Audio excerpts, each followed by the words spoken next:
Okay, good afternoon, everyone. I am live twice today. I am here with C2 Accounting CEO, Carleen Lamay, and we want to talk about kind of what I've been talking about all week, really, which is the summer financial fluctuations, resilience, how to handle the ups and downs that come with this time in summer, which is very common for people to have a dip. So, welcome, Carleen. Let's talk about this summer financial resilience. Like, how can they, as interior designers, make it through the fluctuations that happen naturally in their business? Well, it's funny because not only do we have summer fluctuations, and thank you for having me, but people tend to take a vacation from their bookkeeping, especially if they're doing it themselves. They're traveling, there's all these activities going on. So when you add that on top of the dip that happens in business, it can get a little scary, right?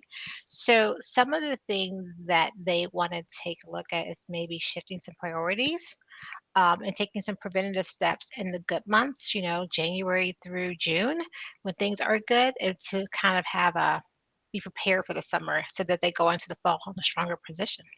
Yeah, and it's a lot of things people didn't do by this summer, possibly. So if you didn't do it by this summer, make sure you have it on your radar for next summer, right? In your Exactly. prosperous months, don't spend all the money.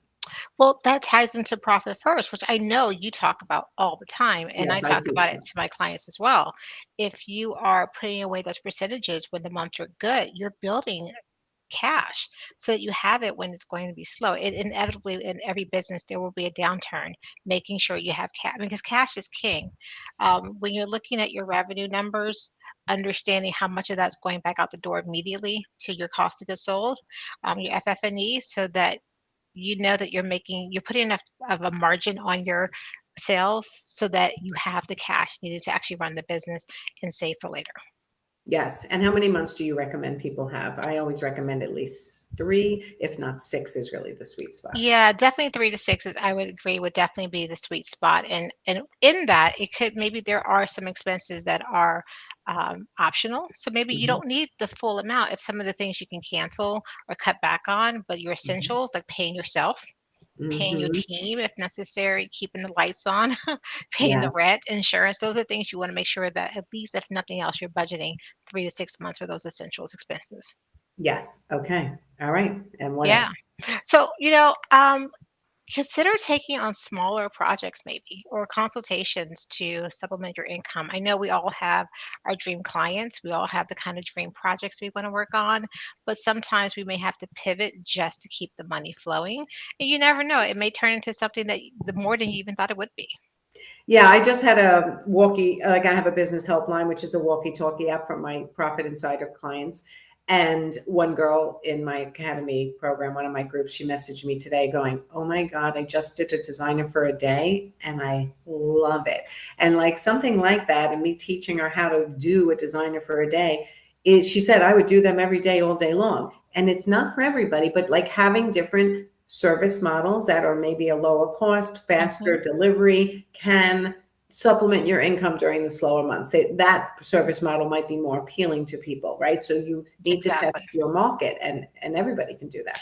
And it's something that you don't even have to offer all the time. I mean, it's your business. You can build it however you want to supplement your income. And then I want to go back, pivot back just a little bit to talk about when we were discussing having cash. And I said maybe there's some things that are variable and not necessary. Even in your good months, go through that financial statement, go through your P&L, and start pruning away those expenses that are just eating up the bottom line that aren't necessary.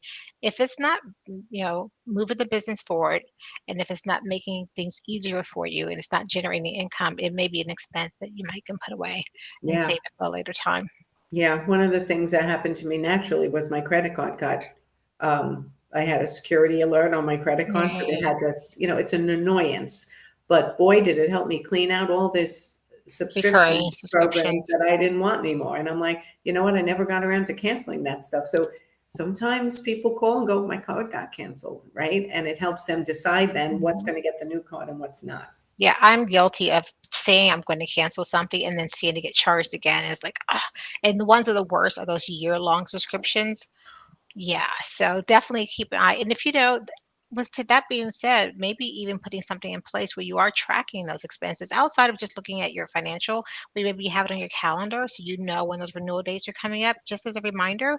Because if one by the time it hits your card, it's too late to cancel, at least for that billing period. So maybe being a bit more proactive about that as well. Yeah, I love that tip actually, that when you sign up for something and you know it's going to renew, put it on your calendar so you Put it know on your when you have calendar. to, if you want to cancel it by then, especially the 1 year subscriptions. I agree. So, Yeah, exactly. And by having you're putting some of those simple tips in place, looking at saving money when upfront when things are good, diversifying your income, cutting back where you can cut back. It will give you the freedom to enjoy the summer, right? Because that's absolutely. the whole benefit. If you can actually take the time off when you want to and not feel stressed about bringing in more revenue, then Hmm. that's the piece we're all looking for. Yeah. All right. So I'm going to leave everybody with what's one expense you no longer need that you have not canceled yet? Yeah. I know for me, we have some URLs that we own, website URLs that we never used. We Hmm. need to go in and cancel those renewals and just haven't done it yet, right? So, what's the one thing I want everyone to answer who's watching, wherever you're watching, on whatever platform? Put below what's the one thing you know you need to cancel that you haven't canceled yet. I'm looking forward to seeing those answers. I know, I know. So, all right. Anything else, Colleen? That's it. Just enjoy the summer, and by having a good financial plan ahead of time, you can enjoy the summer a lot better.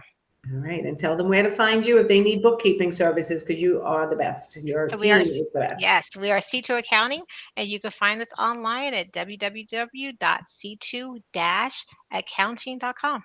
Love it. Okay, we put the link in the description. So everyone go have a great day. And Colleen, I'll talk to you next time. Have a good one. See you later. Bye bye. Bye bye.